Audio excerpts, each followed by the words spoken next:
अस्सलाम वालेकुम। ये लास्ट टाइम हमने आर्टिकल किया था टॉर्क, तो इसके कुछ बकिया हिस्से देखते हैं।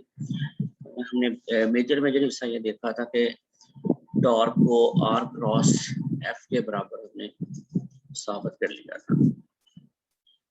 तो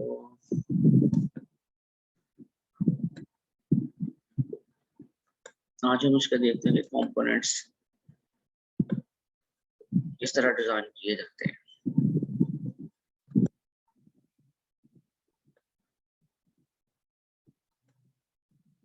हमारे पास एक रिजिड बॉडी है और ये उसका सेंटर ऑफ ग्रेविटी है वो, और यहाँ से पी पॉइंट पे एक फोर्स लग रही थी एफ। तो डेफिनेटली ओ से एफ तक एक परपेंडिकुलर डिस्टेंस को हमने आर से रिप्रेजेंट किया हुआ है, this is the moment arm. और फिर इसके बाद हमने एक रूल अपनाया था कि जिस पॉइंट पर फोर्स लगे आप उस पॉइंट के ऊपर अपना वेक्टर आर प्लॉट करेंगे लाइक दिस, यानी आर वेक्टर को आप यहाँ से उठा के मीन इस आगे की तरफ ले जाएं।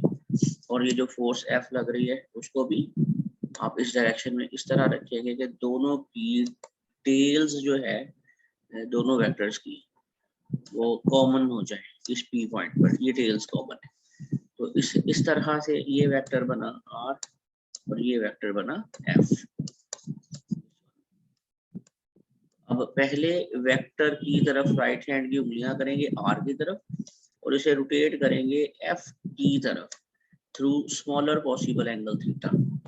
ये आर क्रॉस एफ बनाएगा, आर क्रॉस एफ।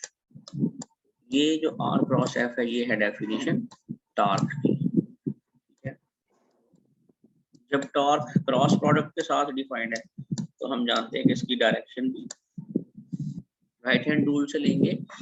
तो राइट हैंड रूल ये कहता है कि जिस तरफ पहला वेक्टर आर क्रॉस एफ में से यानी क्रॉस प्रोडक्ट में जिस वेक्टर का नाम पहले आए उसकी तरफ अपने राइट हैंड की उंगलियां करें और उसको सेकंड वेक्टर की डायरेक्शन में रोटेट करें, ठीक है, उसकी तरफ थ्रू स्मॉलर पॉसिबल एंगल। तो इस प्लेन के यहाँ पे ये जो परपेंडिकुलर वेक्टर बनता है इसको मैंने रेड एरो से शो किया हुआ है, ये डायरेक्शन होगी एक्चुअली टॉर्क की।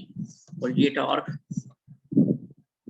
टॉर्क इस तरफ को है, डेफिनेटली ये इन दोनों को आर और एफ को मिला के बनाने वाले प्लेन के परपेंडिकुलर, यानी आर और एफ जिस प्लेन पर होंगे उस प्लेन के परपेंडिकुलर। तो इन केस अगर हम इस प्लेन के ऊपर इस नुक्ते पर टॉर्क की डायरेक्शन देखेंगे तो एक्चुअली वो ये होगी, इस नुक्ते पे देखेंगे तो वो ये होगी, इस नुक्ते पे देखेंगे तो वो ये होगी, and similarly in this direction. तो हर जगह पे आप जहां भी ये डायरेक्शन लगा कर देख लें वो अपवर्ड होगी या परपेंडिकुलर होगी आर के और एफ के साथ। ठीक है, अच्छा अब यहाँ पे जो हमें 10.39 ये इक्वेशन दी गई है टॉर्क, उसमें आर और एफ साइन फाई से समझाया गया था। तो मैंने आपको कहा था कि नेक्स्ट टाइम मैं आपको ये कंपोनेंट्स सिखाऊंगा।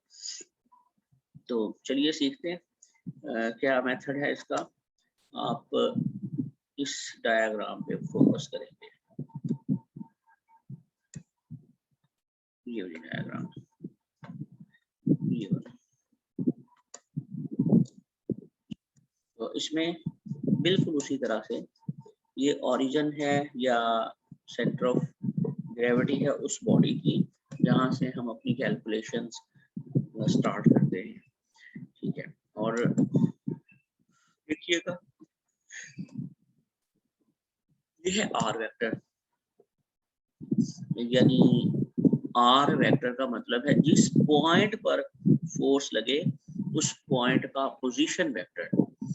तो इस पोजीशन वेक्टर आर की डायरेक्शन है ये, पी से जो फोर्स लग रही थी वो फोर्स इस डायरेक्शन में थी, ये वाली, ये हमने क्या करना है, हम यहाँ से परपेंडिकुलर ड्रॉप करेंगे।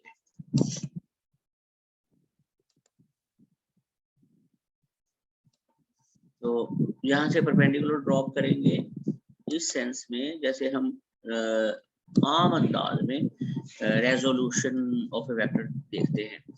अगर ये एफ वेक्टर है, ये हमारी वो डायरेक्शन है जो जिस तरह आर पोजीशन वेक्टर की डायरेक्शन है। अगर इसी को आप बेस वेक्टर तस्लीम कर लें इस तरह से, ये इस लाइन को फॉलो करें हम, ये लाइन, इस लाइन के साथ ये वाला वेक्टर एफ यहाँ से एक परपेंडिकुलर ड्रॉप करवाएं। ये परपेंडिकुलर होगा यहाँ से इस तरह इस बेस लाइन के ऊपर, और दूसरा वेक्टर होगा यहीं से एफ वेक्टर की टिप से, टेल से लेके यहाँ तक। तो अगर मैं इसको वेक्टर्स की शक्ल में बना के बताऊं तो एक्चुअली एक वेक्टर होगा ये वाला और दूसरा वेक्टर बनेगा यहाँ पे, यानी ये वेक्टर जमा ये वेक्टर बराबर आपका ओरिजिनल वेक्टर एफ। तो जो वेक्टर इस बेस लाइन की डायरेक्शन में होगा, फॉर एग्जांपल दिस वन, ये, तो ये वाला वेक्टर जो बेस लाइन की डायरेक्शन में है, देखो इसका नाम रखा गया है एफ का वो कंपोनेंट जो इस आर वेक्टर की डायरेक्शन में है, ठीक है। और ये जो पिंक वाला वेक्टर ये है एक्चुअली जो 90 का एंगल बना रहा है बेस लाइन के साथ, ठीक है। अगर हम इस वेक्टर को समझना चाहते हैं तो एक्चुअली आप इसको यहाँ से उठाओ और इस वेक्टर को बिल्कुल इसके पैरेलल पी पॉइंट की टेल के साथ यहाँ जोड़ दो, ठीक है। दोनों एक जैसे वेक्टर्स हैं, आप वेक्टर को रिप्लेस कर सकते हैं जगह से दूसरी जगह। शर्त ये है कि वेक्टर की मैग्नीट्यूड उतनी ही रहे और डायरेक्शन भी चेंज ना हो। तो इस पी पॉइंट के ऊपर इस पिंक वाला वेक्टर जो वर्टिकल है, इसकी सूरत हाल देखें तो आपको अंदाजा होगा कि जैसे ये यहाँ से पी पॉइंट पर टेंजेंट बनाता हुआ गुजर रहा है। तो इस टेंजेंट की मुनासबत से हमने इसका नाम भी एफ टी रखा हुआ है, ठीक है। तो ये अगर ये टेंजेंट वेक्टर है और ये एफ टी से रिप्रेजेंट कर दिया, यानी हमारा ओरिजिनल वेक्टर था ये वाला एफ, इसके दो कंपोनेंट्स बन गए हमारे पास। ये कंपोनेंट बना एफ आर, दूसरा कंपोनेंट बना एफ टी। यानी इसको आप नेक्स्ट टाइम रेडियल कंपोनेंट्स के साथ याद कर लिया करेंगे, समझा करेंगे। और ये दूसरा जो परपेंडिकुलर होगा रेडियल से, उसको हम टेंजेंशियल वेक्टर बोला करेंगे। तो इन केस अगर ये डायरेक्शन, ये ज्योमेट्री आपको समझ आ गई है तो बहुत अच्छी बात है। नहीं समझ आई तो एक बार फिर मैं आपको समझा देता हूँ। जिस तरफ ये रेडियल वेक्टर होगा पी पॉइंट का, उसी की डायरेक्शन में बनने वाले कंपोनेंट का नाम हम रखा करेंगे एफ आर, और वो कहलाएगा रेडियल कंपोनेंट, ये वाला एफ आर। जो कंपोनेंट हमारे पास इस रेडियस के साथ 90 का एंगल बनाएगा, परपेंडिकुलर होगा और वो टेंजेंट की तरह गुजर रहा होगा, उसका नाम हम रखेंगे टेंजेंशियल पार्ट या एफ टी, ठीक है। तो अगर ये बात समझ में आती है तो हम वापस जाते हैं अपनी मेन आर्टिकल की तरफ। वहाँ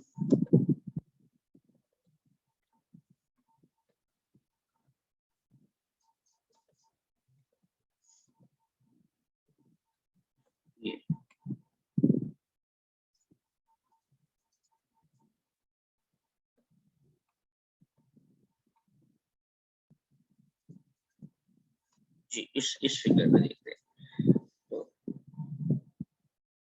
ये मेरे ख्याल लास्ट टाइम मैंने बड़ी डिटेल में समझाया भी था, एक बार फिर इसको मैं एक्सप्लेन कर देता हूँ।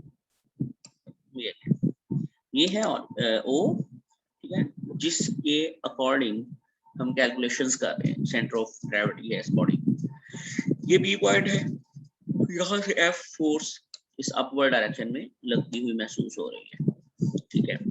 अगर हम इस आर वेक्टर को इस तरह एक्सटेंड करें कि वो बेस लाइन बनाने की कोशिश करें तो डेफिनेटली ये फोर्स एफ ऑलरेडी कोई एंगल बना रही है यहाँ पे, तो ये एंगल बना रही है फाई, ठीक है, थीटा एंगल ले लें, फाई ले लें। और हम ये भी जानते हैं छोटी क्लासों में कि अगर हमारे पास इस तरह से एक लाइन गुजर रही हो, दूसरी लाइन इस तरह से गुजर रही हो, तो ये दोनों लाइन एक दूसरे को क्रॉस करते हैं। क्रॉस करने वाली इन लाइंस की खूबी ये होती है कि यहाँ जो एंगल बनेगा एक डायरेक्शन में, वो हमेशा इसकी ऑपोजिट साइड में बनने वाले एंगल के बराबर होगा, ठीक है। तो ये एंगल और इधर से ये वाला एंगल, ये एंगल बराबर होने चाहिए, ठीक है। एलिमेंट्री ज्योमेट्री ये बताती है हमें। तो अगर ये फाई एंगल है तो ऑटोमेटिकली ये भी फाई बन जाएगा। तो हमने फाई के ऑपोजिट इस साइड पे फाई बना डाला। अच्छा जी, तो अगर ये फाई एंगल है तो हम देखते हैं कि इसकी ऑपोजिट साइड पे क्या हो रहा है। ये फाई एंगल बन गया। अब की बार हम इस O से एक परपेंडिकुलर ड्रॉप कर लेते हैं, जो इस लाइन F, फोर्स की लाइन ऑफ एक्शन, ये फोर्स की लाइन ऑफ एक्शन है, इस लाइन ऑफ एक्शन के साथ ये परपेंडिकुलर डिस्टेंस हो, यानी O से परपेंडिकुलर ड्रॉप कर देते हैं जो F की लाइन ऑफ एक्शन तक आएगा, ठीक है।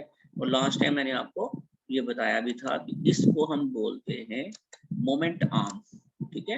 ये इसका मतलब ये हुआ कि इस O से आप इस फोर्स की लाइन ऑफ एक्शन का, ये फोर्स लाइन ऑफ एक्शन है, यहाँ तक बच्चों एक परपेंडिकुलर यू गिराएं, तो ये परपेंडिकुलर फासला कहलाता है मोमेंट आर्म।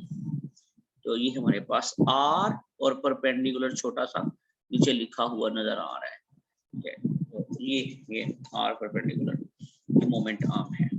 और ये क्या है, ये line of action of the force, ये P पॉइंट है जहाँ पे अप्लाई हो रहा है, ये हमारा ऑलरेडी R वेक्टर है, ये F वेक्टर है। तो अगर ये डायग्राम समझ में आ गई है तो हम आगे बढ़ते हैं।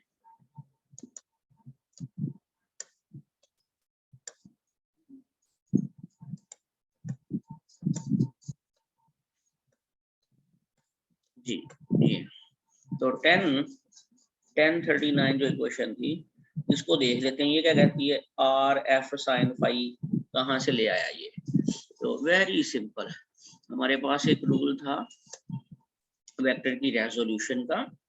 तो वेक्टर जब रेजोल्यूट करते हैं, हम रिजॉल्व करते हैं, तो दो कंपोनेंट्स बना करते हैं, एक फोर्स का F ये कंपोनेंट है, एक इसका रेडियल कंपोनेंट है, एक इसका वर्टिकल कंपोनेंट है। तो हम जानते हैं कि जो बेस होती है, जो बेस के साथ ये फाई एंगल बन रहा है, यहाँ से परपेंडिकुलर आपने ड्रॉ किया हुआ, ये 90 एंगल है, ठीक है।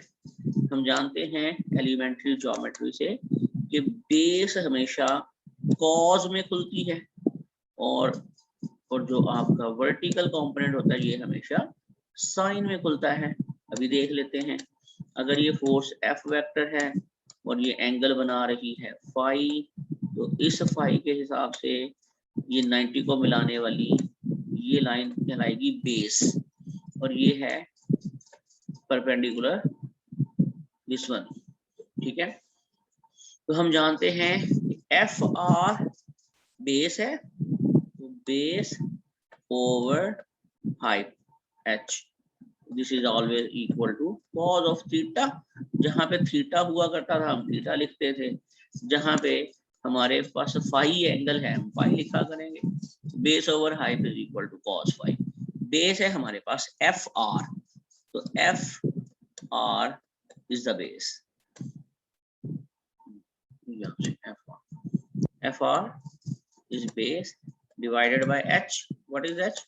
h is f, ठीक है, which is equal to cos phi। तो f r क्या बनेगा, f r बनेगा f cos phi, f cos phi। और इसी तरह ये जो वर्टिकल कंपोनेंट है जिसका नाम हमने एफ टी से लिखा हुआ है, ये एक परपेंडिकुलर, ठीक है। तो परपेंडिकुलर ओवर हाइट हमेशा साइन फाई में खुलता है, तो ये हमारे पास है साइन फाई। परपेंडिकुलर क्या है, F T divided by F H क्या है हमारे पास एफ है, तो ये इक्वल टू क्या आएगा साइन फाई के, और साइन फाई के साथ एफ को मल्टीप्लाई कर दो सिंपली, तो हमारा टेंजेंशियल कंपोनेंट आ जाएगा f t which is equal to f sine phi.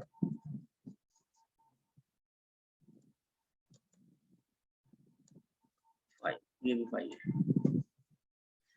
तो अगर ये बात समझ में आती है, ये वाले कंपोनेंट्स एफ आर और एफ टी किस तरह बना लिए, तो ये एलिमेंट्री ज्योमेट्री का रूल अप्लाई किया हमने सिंपली, तो इस तरह से ये दो कंपोनेंट्स बना लिए। तो इस इक्वेशन को देखो तो आपको समझ आ जाएगा।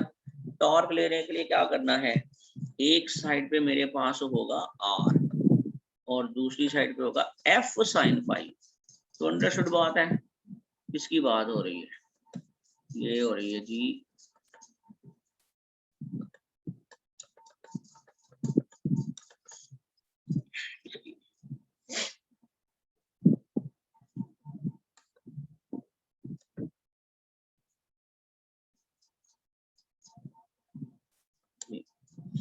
तो ये है आर की मैग्नीट्यूड और साथ मैग्नीट्यूड ली जा रही है इस परपेंडिकुलर कंपोनेंट में जो एफ साइन फाई है, ये आर है, ठीक है। तो आर और एफ साइन फाई इनको मल्टीप्लाई करें तो हमें टार्क हासिल होता है।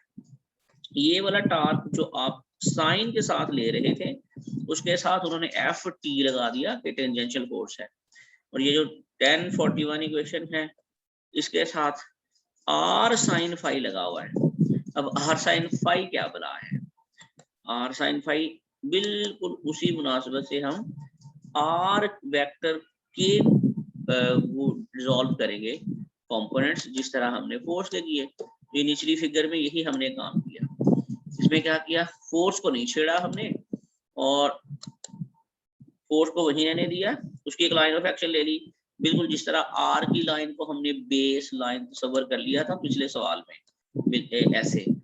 इस बार हम फोर्स की लाइन ऑफ एक्शन को तस्वर करेंगे जैसे ये बेस लाइन है ये वाली, इसको अगर बेस लाइन मान लिया जाए और ये वेक्टर है आर, देखिएगा जरा बड़ा मजे का है, आर एक्चुअली देखो इस तरफ को जा रहा है यूं, तो ऐसे केस में इसके कंपोनेंट्स की डायरेक्शन क्या होनी चाहिए, कंपोनेंट्स की डायरेक्शन ये होनी चाहिए कि ये रिजल्टेंट नजर आए। तो असल में ये वेक्टर प्लस ये वेक्टर ये रूल बनाएगा हमारा हेड टू टेल रूल। तो हेड टू टेल रूल क्या कहता है, एक वेक्टर के टेल और हेड इस तरह रखे हुए, बाद वाला वेक्टर इस तरह लेकर आओ कि उसकी टेल पहले वाले वेक्टर के हेड पे आके लगे यूं। तो this plus this is equal to this resultant vector. तो रिजल्टेंट क्या होता है, पहले वेक्टर की टेल से आखिरी वेक्टर के हेड तक एक स्ट्रेट लाइन लगाते हैं हम, तो ये वेक्टर रिजल्टेंट होता है। ये हमारा आर बन गया। तो अब इस आर के दो कंपोनेंट्स हैं, एक इस बेस लाइन के अलोंग है, ये वाला बेस लाइन की डायरेक्शन में, और एक वेक्टर है बेस लाइन के साथ परपेंडिकुलर, ठीक है। तो अब देखिए फोर्स किस तरफ है, फोर्स इस तरफ है, ये फोर्स की डायरेक्शन है ये वाली। तो अगर हम इसको मल्टीप्लाई करें इस वर्टिकल कंपोनेंट के साथ एज यूजुअल, जैसे हमने अभी फोर्स का कंपोनेंट लिया था टेंजेंशियल, तो उसमें क्या किया था, उसमें अगर आर ये रखा हुआ है तो फोर्स का कंपोनेंट टेंजेंशियल ले लिया ताकि ये 90 का एंगल बने और ये एक प्लेन बन जाए। इस प्लेन के क्रॉस प्रोडक्ट इसके परपेंडिकुलर हम वो क्रॉस प्रोडक्ट टॉर्क हासिल कर लें। अब की बार प्लेन कैसे बनेगा, ये हमारे पास आर का परपेंडिकुलर वेक्टर होगा दिस वन, और फोर्स ऑलरेडी उस डायरेक्शन में है, तो इस तरह एक प्लेन बनेगा, इस प्लेन के परपेंडिकुलर डायरेक्शन में हम टॉर्क ले लेंगे, ठीक है। दोनों सूत्रों में बच्चों आपने प्लेन बना लेना है, पहले केस में प्लेन कैसे बना, उसमें हमें आर एक डायरेक्शन में लेना पड़ा, तो फोर्स परपेंडिकुलर ले रही टेंजेंशियल। इस केस में हमने फोर्स को नहीं छेड़ा, फोर्स उधर ही है, तो आर के वेक्टर को रिजॉल्व कर लिया, तो फिर ये बन गया। दोनों सूत्रों में प्लेन बना लिया और उस प्लेन के परपेंडिकुलर डायरेक्शन में हमने टॉर्क ले लिया।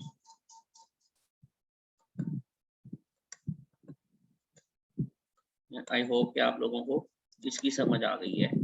Torque is equal to r f sine phi, ठीक है। तो अब चाहे एफ साइन फाई लिख ले या आर साइन फाई लिख ले, दोनों सूत्रों में हमारा एक आम सा तरीका रहा कि हम टॉर्क को आर और एफ इन दोनों को इकट्ठा लिख लेते हैं और साथ साइन फाई लिख देते थे, ठीक है।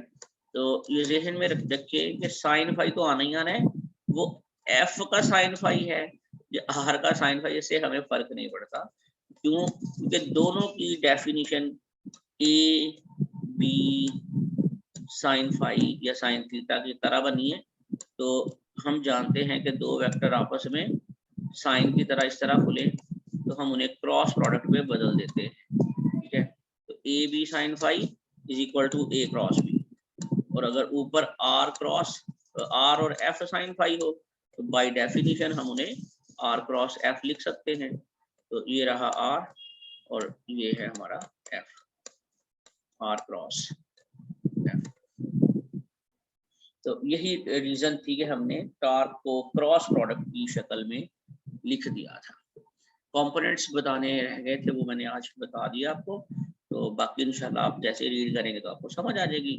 Newton second law well known form होती है f is equal to m a, ठीक है। आज हम आपको सिखाते हैं कि जब लीनियर मोशन के बजाय रोटेशनल मोशन हो तो न्यूटन सेकंड लॉ की शेप क्या बन जाती है। F is equal to m a हम सब जानते हैं, तो हम ये भी जानते हैं कि एफ फोर्स को हम ड्यूरेशन में टॉर्क के साथ रिप्लेस कर देते होते हैं और मैस को हम आई मोमेंट ऑफ इनर्शिया के साथ रिप्लेस कर देते हैं।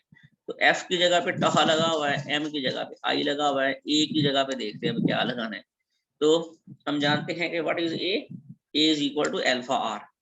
तो अगर आप f is equal to m a के अंदर एफ को एफ ही रहने दें और आर जो होता है रेडियस वेक्टर एक्चुअली उसको आर रहने दें, टॉर्क आर क्रॉस एफ की डेफिनेशन जो थी वो लगाई हुई, torque is equal to f r. जब एंगल 90 हो आर और एफ के अंदर, यानी आर अगर इस डायरेक्शन में है एफ इस डायरेक्शन में है, तो आप देख लीजिएगा कि क्रॉस प्रोडक्ट खोलेंगे तो एंगल बनेगा 90 डिग्री। ये आर वेक्टर है, तो 90 डिग्री का जब एंगल पुट करेंगे साइन 91 हो जाएगा, तो ये जस्ट आर और एफ बच जाएंगे पीछे। तो ये आर एफ के दरमियान एफ की कीमत ये वाली एम में रिप्लेस करो, एम ए आर बन जाएगा, और जो अकेला ए था टेंजेंशियल ए, इसकी जगह पे आप अल्फा आर पुट करेंगे तो ये अल्फा आर आ जाएगा, यानी एम अल्फा आर ज़रब आर, तो एम आर स्क्वायर अल्फा। और ये हम पहले ही आपको बता चुके हैं कि एम आर स्क्वायर क्या होता है, मोमेंट ऑफ इनर्शिया। तो इसको आप आई लिख देंगे, तो ये वो शेप बन जाएगी न्यूटन सेकंड लॉ की रोटेशनल केसेस में। यानी रोटेशनल डायनामिक्स जब हम पढ़ेंगे तो tau is equal to I alpha लिखा करेंगे। अगर लीनियर मोशन है जस्ट एक लाइन में, ट्रांसलेटरी मोशन जिसे कहते हैं, उस वक्त f is equal to m में लिख दिया करेंगे। Work and rotational kinetic energy, मेरा ख्याल ये आर्टिकल तो बहुत सिंपल, और ये मैकेनिक्स 1 का आर्टिकल था कि काइनेटिक एनर्जी और वर्क इंटररिलेटेबल है, ठीक है। तो काइनेटिक एनर्जी में जितना चेंज ले आएंगे उतना ही एक्चुअली यहाँ पर वर्क होता है, ठीक है। तो W work is equal to change in kinetic energy. तो चेंज इन काइनेटिक एनर्जी क्या चीज है, लेट्स सी, अभी देखते हैं। ये हमारे पास है डेल्टा के चेंज इन काइनेटिक एनर्जी। तो चेंज हमेशा निकलती है फाइनल माइनस इनिशियल, और काइनेटिक एनर्जी का फॉर्मूला हम जानते हैं हाफ एम वी स्क्वायर होता है। तो अगर फाइनल है तो वेलोसिटी भी फाइनल लगा दें, अगर इनिशियल काइनेटिक एनर्जी निकालनी है तो इनिशियल वेलोसिटी निकाल दें, ठीक है, half m v f square minus half m v i square. तो इन दोनों एनर्जीज का डिफरेंस जो होता है उसके बराबर वर्क आता है हमारे पास, तो ये वर्क एनर्जी थ्योरम कहते हैं इसको। अच्छा जी, फिर एक और बात हमने सीखी है, वर्क क्या होता है, वर्क का फॉर्मूला है W is equal to F dot D। ये डॉट प्रोडक्ट होता है दो वेक्टर्स का, तो F और D डिस्प्लेसमेंट, इन दोनों का डॉट प्रोडक्ट F डॉट ये वर्क के बराबर है। इस केस में डॉट प्रोडक्ट ये होता है कि अगर हमारे पास कोई बॉडी है m मास की, वो उस पर हम एक फोर्स लगा रहे हैं F, तो फोर्स के लगने से ये जिस्म अपनी जगह चेंज करता है, हरकत में आना शुरू हो जाता है, तो इसके अंदर कुछ डिस्प्लेसमेंट पैदा होता है। अगर वो डिस्प्लेसमेंट फोर्स की डायरेक्शन में हो तो थीटा एंगल 0 बन जाएगा, 0 डिग्री, ठीक है, दोनों पैरेलल हैं।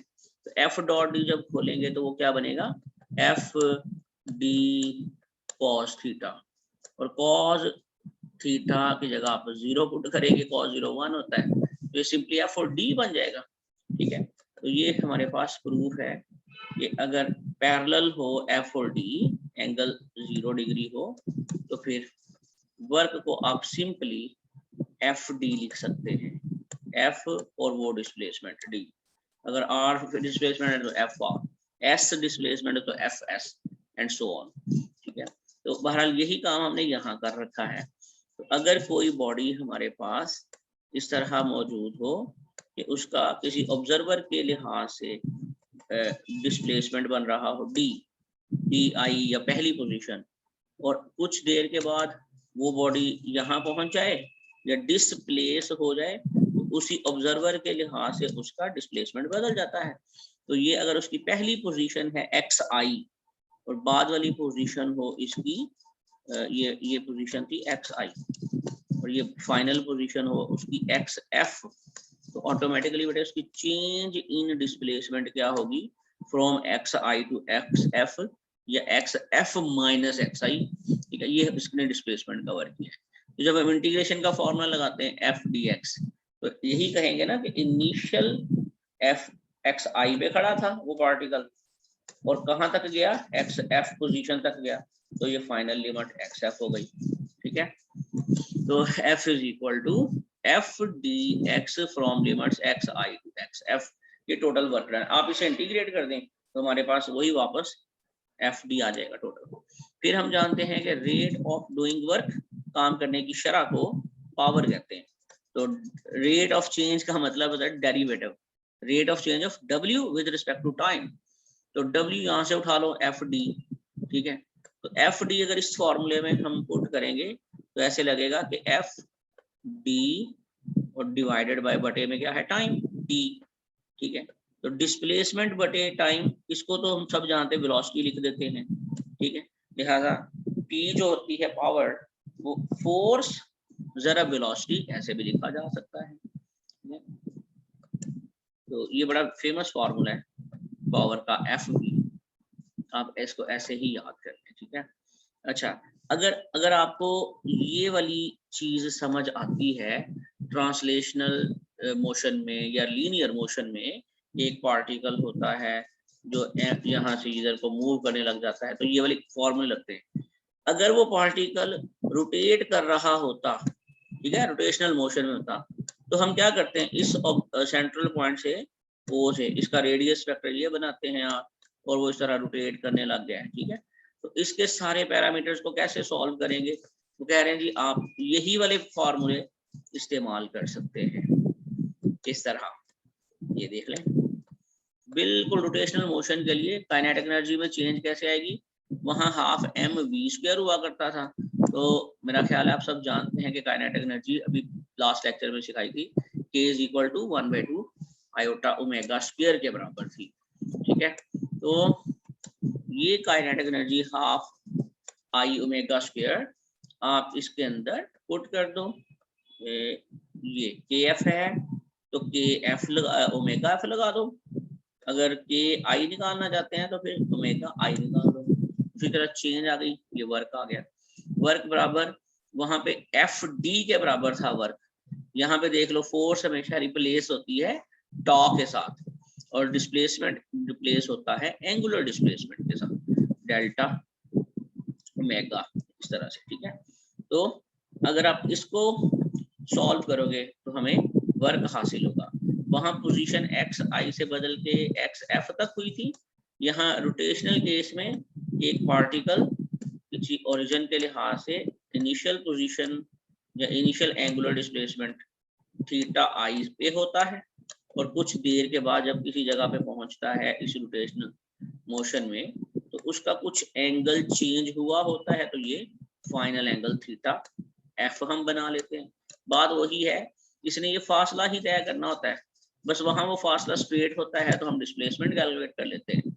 यहाँ पर हमारे पास एंगल्स की फॉर्म में डिस्प्लेसमेंट आ रहा होता है, तो हम थीटा आई थीटा एफ ले लेते हैं। ठीक है, तो जब आप इसे एक्सपेंड करेंगे, सॉल्व करेंगे, तो याद होगा कि इसकी upper limit minus lower limit, इस तरह से इंटीग्रेशन सॉल्व करते हैं। ठीक है, तो ये आ गया चेंज इन डिस्प्लेसमेंट।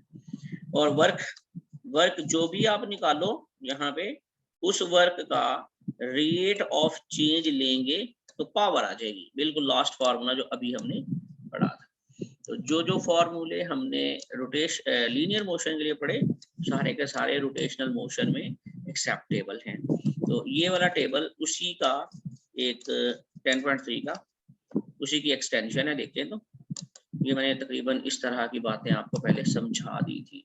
देखो, तो पोजीशन होती है किसी पार्टिकल की जब ट्रांसलेशनल मोशन हो, फिक्स डायरेक्शन, एक ही डायरेक्शन में मूव करता हुआ पार्टिकल हो, पोजीशन एक्स होती है। अगर वो पार्टिकल रोटेट कर रहा हो किसी फिक्स्ड एक्सिस के साथ, तो हम एक्स की जगह पे बच्चों एंगुलर पोजीशन थीटा लगाते हैं। वहां वी वेलोसिटी हुआ करती थी, rate of change of displacement X. यहाँ एंगुलर वेलोसिटी आया करेगी, rate of change of angular displacement. यहाँ एक्सेलरेशन था rate of change of linear velocity, यहाँ rate of change of angular velocity. जहां जहां एम आया करेगा हम उसकी जगह पे आई रिप्लेस किया करेंगे, रोटेशनल इनर्शिया। जहां फोर्स आएगी वहां हम टॉर्क रिप्लेस कर दिया करेंगे। यानी लीनियर मोशन में Newton second law f equal to ma होता है, और रोटेशनल मोशन में Newton second law tau equal to I alpha होता है। वर्क था WFdx, तो यहाँ tau d theta, definitely f की जगह पे टॉ लगाएंगे, एक्स की जगह पे थीटा लगा देंगे। काइनेटिक एनर्जी है हमारे पास हाफ mv², लेकिन यहाँ आई ओमेगा स्क्वायर। पावर निकली थी FV, तो यहाँ रिप्लेस करो, एफ की जगह क्या आएगा टॉ, और वी की जगह पे क्या आएगा ओमेगा, टॉ ओमेगा। यहाँ पे वर्क काइनेटिक एनर्जी में चेंज के बराबर होता है, तो एंगुलर मोशन में भी उसकी डेफिनेशन नहीं बदलेगी। अगर वो चेंज इन काइनेटिक एनर्जी के बराबर है, तो रोटेशनल मोशन में भी चेंज इन काइनेटिक एनर्जी के बराबर ही रहेगा।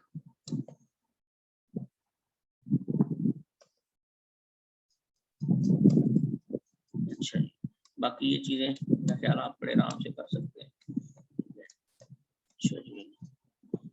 चलो, इस चैप्टर की ये रिव्यू समरी आ गई, आप अच्छे से पढ़ें। और इसके अंदर एक पैरेलल एक्सिस थ्योरम है मोमेंट ऑफ इनर्शिया कैलकुलेट करने का, वो इंशाल्लाह ताला मैं नेक्स्ट आपको करवाऊंगा, तो ये चैप्टर आपका मुकम्मल हो जाएगा। अगर आपके पास यहाँ तक कोई क्वेश्चन है तो मुझसे पूछ सकते हैं।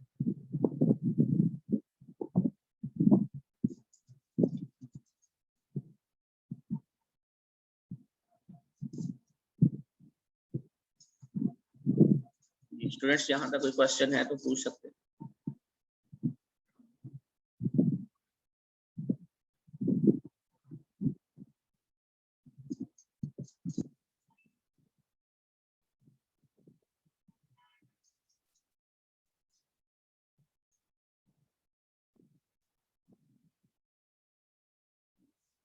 असद कहाँ है? नो सर, कोई क्वेश्चन नहीं है। Thank you.